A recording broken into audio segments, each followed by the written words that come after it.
नमस्कार साथियों, एक बार फिर से आप सभी का स्वागत। और आप सबके सामने अतुल प्रसाद जी का ये ट्वीट बहुत मायने रखता है दोस्तों। इससे आप लोगों को सिलेबस क्या पढ़ना है उसकी बहुत ज़्यादा हद तक आप लोगों को पता लग जाता है। याद करो, जब सचिव जी का ट्वीट आया था तो उसके बाद मैंने क्या बोला था कि सचिव जी को खुद शायद कंफर्म नहीं है कि वो जो बोल रहे हैं वो ठीक भी है या नहीं है, क्योंकि मैंने बार बार बोला था कि जो सचिव जी सिलेबस बता रहे हैं वो ठीक नहीं है। पिछली बार भी मेरी वीडियो देखेंगे जिसमें मैंने बताया कि जीके जीएस का जो सिलेबस आया है, नोटिफिकेशन आउट हो गया है, ठीक है, ऐसी कोई भी खबर नहीं है उसमें। जो भी उन्होंने बोला है सचिव जी ने, मैं उस बात की मैंने क्या की थी साथियों, मना ही की थी कि ऐसा कोई भी सिलेबस नहीं होगा। सिर्फ जीके जीएस 1 to 5 वालों से पूछ लें, वो पॉसिबल नहीं होगा। हालांकि फिर भी चूंकि अगर किसी भी छात्र को, अगर मान के चलो मैंने 1% भी चांस हो कि जीके जीएस का सिलेबस सिर्फ रहने वाला है, तो भी मैंने अपने छात्रों के लिए लगातार मदद कर रखी है दोस्तों। हिस्ट्री के नोट्स आप लोगों को फ्री ऑफ कॉस्ट दिए सारे के सारे, पॉलिटी के दे दिए, ज्योग्राफी के नोट्स भी कल भेज दिए। और अगर आप में से अभी किसी को कोई भी नोट्स नहीं मिला है ना, तो इसमें यार मेरी गलती नहीं है, आप लोगों की गलती है। तो अगर आपको नोट्स नहीं मिले तो आप आज ही मेरे को व्हाट्सएप कर दो, हाई बीपीएससी 80 766 23 513 इस नंबर पर अगर आप मेरे को व्हाट्सएप करते हैं तो आपको ग्रुप में शामिल कर लिया जाएगा और वहां आप लोगों को वो सारे के सारे नोट्स मैं फिर से देने का काम कर दूंगा, ताकि कोई भी छात्र वंचित ना रहे नोट से। बाकी ईवीएस के भी नोट्स देने हैं और बाकी सभी विषयों के नोट्स मैं देता रहूंगा, चाहे वो सीडीपी हो। तो अब देखो इस ट्वीट के मायने क्या है और इस ट्वीट से कितना सिलेबस के बारे में हमें पता चलता है और क्या ये ट्वीट कहता है, उस बात पर हम लोग चलते हैं। तो क्या लिखा है, इन्होंने लिखा है while details of TRE, TRE का मतलब है दोस्तों teacher recruitment examination, are being finalized, मतलब जब तक हम टीआरई की डिटेल्स को फाइनलाइज कर रहे हैं। तो सचिव जी से मैं पूछना चाहूंगा, सचिव जी आपके अध्यक्ष जी तो अब फाइनलाइज की बात कर रहे हैं, आपने तभी फाइनलाइज कर दिया था। उनका तो कहना था कि हमारा तो प्रारूप बना रखा हुआ है। अरे भैया, ड्राफ्ट सबके पास होता है ना, कि मेल का ड्राफ्ट हर किसी के पास होता है कि क्या मेल करेंगे हम लोग, लेकिन उस मेल में डालना क्या है, वही तो सबसे बड़ी बात होती है। तो अब अतुल प्रसाद जी जो हैं वो लगे हुए हैं इसे फाइनलाइज कराने में, ठीक है। उन्होंने क्या क्या सब just to give some heads up, है ना, पहले से ही कुछ हेल्प करने के लिए मैं आप लोगों को कुछ बता दूं, एक उदाहरण देना चाह रहे हैं। जैसे कि पानी का उदाहरण है, पानी क्या करता है, कभी भी हायर से लोअर की ओर भागता है। वैसे ही बच्चों के अंदर जो ज्ञान है ना, वो भी हायर से लोअर होना चाहिए। ज्ञान भी कैसा है भाई, मेरे पास ज्ञान है तो मैं तुम लोगों को पढ़ा पाता हूं, है ना, तुम लोगों को बहुत अच्छे तरीके से जो है मैंने मतलब लगातार मेहनत कर रहा हूं। 1:30 बजे वाला सेशन खुद ही देख रहे होंगे आप लोग। मतलब दुनिया का सबसे बेस्ट कंटेंट अगर कहीं हो सकता है ना, वो बेस्ट कंटेंट निकाल निकाल कर पढ़ा रहा हूं, दिन रात एक कर रखी है, चाहे कुछ भी हो जाए।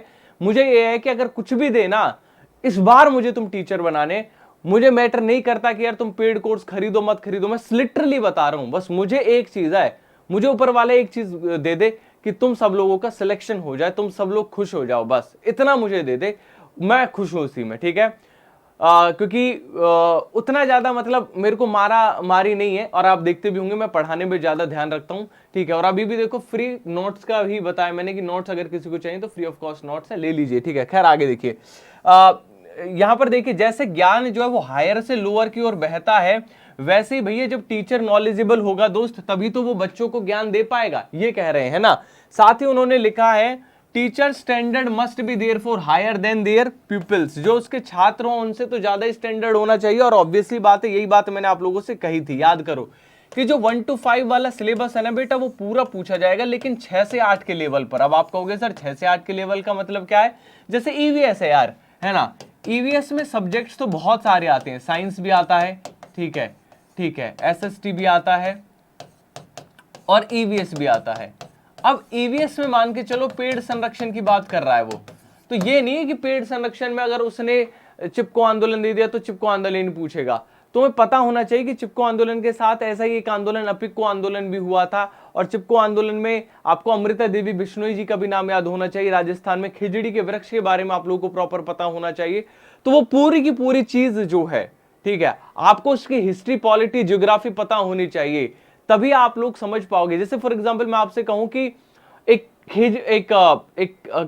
कसकटा का पेड़ है फॉर एग्जांपल, ठीक है, या फिर अगर मान के चलो आपसे कहूं कि कैक्टस है, ठीक है, तो वो कैसा पेड़ है पता होना चाहिए। जेरोफाइट्स होते क्या, हेलोफाइट्स क्या होते हैं, हीलियोफाइट्स क्या होते हैं, ठीक है, ये सारी चीजों की जानकारी आप लोगों को होनी चाहिए, तभी आप पता लगा पाएंगे कि आखिरकार मामला क्या है, तभी आपको नॉलेज हो पाएगी।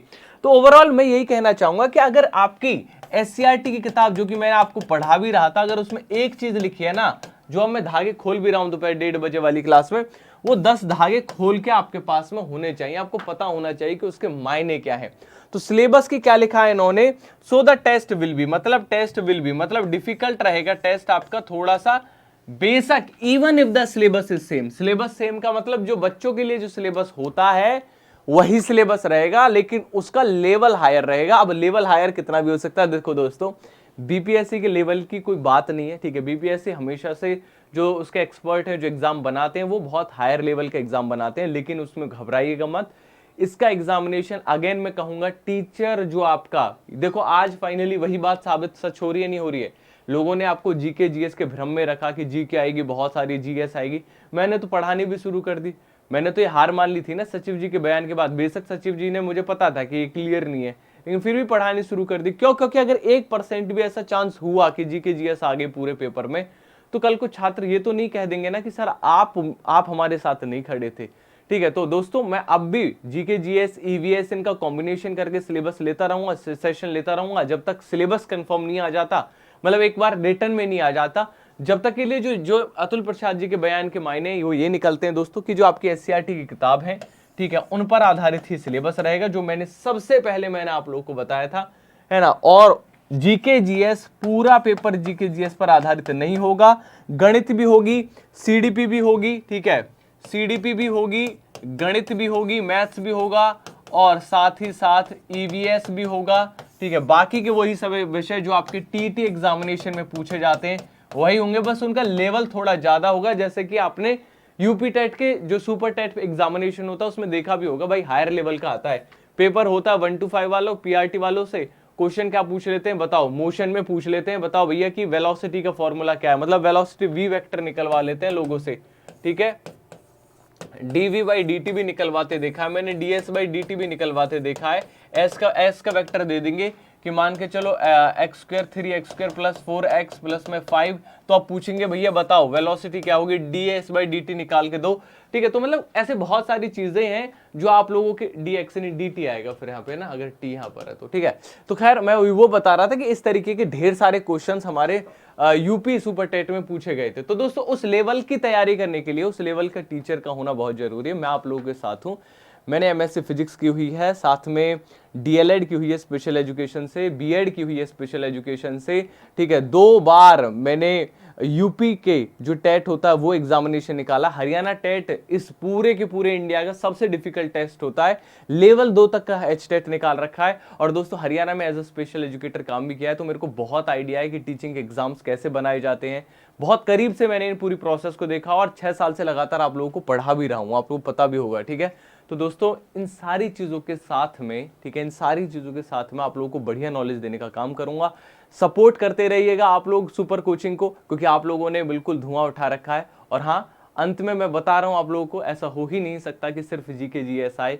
मेरी बात याद रखिएगा, सारे विषय सीडीपी मैथ्स ईवीएस सब कुछ पूछा जाएगा, सब पर फोकस रखो। ऐसा ना हो कि सिर्फ जीके जीएस पढ़ने के चक्कर में सीडीपी कमजोर रह जाए। अजय सर है पढ़ा रहे हैं रोज पढ़ो, मैथ्स कमजोर रह जाए। हिमांशु सर है पढ़ा रहे हैं, बेस्ट टीचर है यार आपके पास, तुम बताओ तो सही तुम्हें चाहिए क्या, मैं तुम्हारे साथ हूं ना।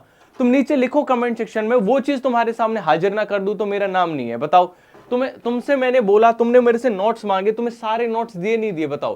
हिस्ट्री के पूरे नोट्स दे दिए, पूरे नोट्स, जब दुनिया क्या कर रही थी पैचेस में दे रही थी, 5 पन्ने 10 पन्ने, मैंने पूरे 200 पन्नों के हिस्ट्री के नोट्स दे दिए, 70 पन्नों के पॉलिटी के नोट्स दे दिए, ज्योग्राफी के भी कल मैंने 150 पन्नों के नोट्स डाले हैं। और तुम बताओ ना क्या है, साइंस के चाहिए, साइंस के भी आ जाएंगे। तुम जुड़ो तो सही मेरे साथ व्हाट्सएप पे, ठीक है। चलो थैंक यू सो मच, आज के लिए इतना ही। अपने कमेंट जरूर लिखिएगा कि आपको क्या लगता है इसके बारे में जो मैंने बताया, ठीक है। Thank you so much, thank you ji, thank you everyone.